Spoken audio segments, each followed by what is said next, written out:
So the number one pitfall, the number one disadvantage with the G fund, especially if you have all of your TSP funds, all of your TSP money in the G fund, the biggest downside is that it is very hard to fight against inflation when you're just in the G fund. So let me give you an example. So when people are planning for retirement, probably the number one retirement killer is inflation. Because we know when you retire, let's say you retire at 60, because people are living so much longer these days, they can live to 90, 95, even 100. That is a long period of time that they have to make their money last, right? And so let's say they had 100 grand when they retired at 60 or whenever they retired, they have to make 100 grand last that long, but 100 grand today is not going to be worth near the amount it is today in 30 years when they're 90, 95.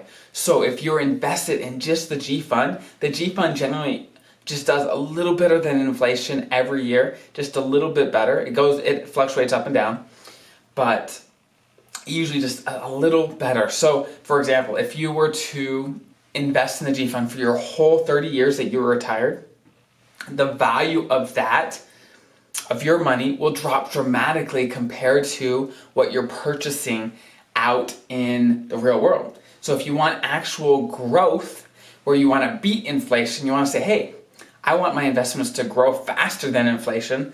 So let's say the G fund matched exactly with inflation for 30 years, then your money wouldn't grow at all. It wouldn't decrease, of course, but compared to what you could actually get with it out in the marketplace, it wouldn't grow a single bit. So the G fund is important, right? I'm not saying don't invest in it. I'm just saying invest in it when you have the proper allocation, where you know for your retirement plan what risk you can take and what risk you can afford, so that it all plays together to get you to where you want to go, whether that's retirement, whether that's saving for your kids' college, whatever it is. Whenever you invest, you have to invest with a purpose.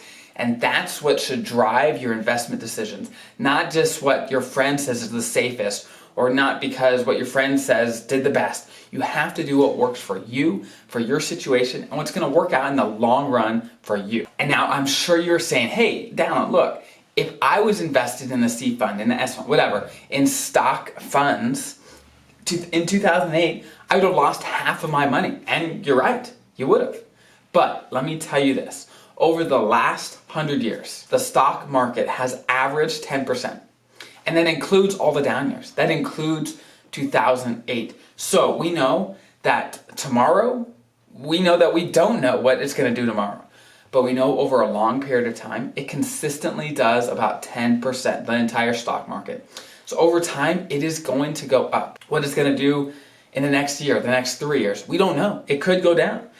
But when most investors get into trouble is they don't have the emotional stability or financial stability to ride out the down waves, right? Because we know it is going to go down. There will be potentially another 2008. We don't know. It could be tomorrow. It could be in 10 years. It could be in 90 years. We don't know. So you have to be mentally prepared for those downsides to ride it out. Because if the average investor makes a very basic mistake where when people get excited, when the stock market's going up, it's been going up for years, they get excited, everyone's talking about it, they invest, like, wow, we're making some money, and then it corrects, right? The market drops a little bit, they get scared, and they sell when it's low. So they keep buying when the stock market is expensive, and they keep selling when the stock market is extremely cheap. So this is a losing proposition, and you continue to do this until A, you run out of money, or B, you just get too scared to invest anymore. And that's why people invest in the G fund, because it's safe. And so again, let me summarize. The G fund is not bad. The stock market funds, the C funds, the S funds, the I funds, those aren't bad either. You just have to invest for your situation and your goals. Whatever you're trying to do, you have to invest accordingly to that, and not what your buddy says or anyone else. So I hope this is helpful. And please, if you have any questions, comments, put it in the comments below, and I'll try to answer them the best I can. And I will see you next week.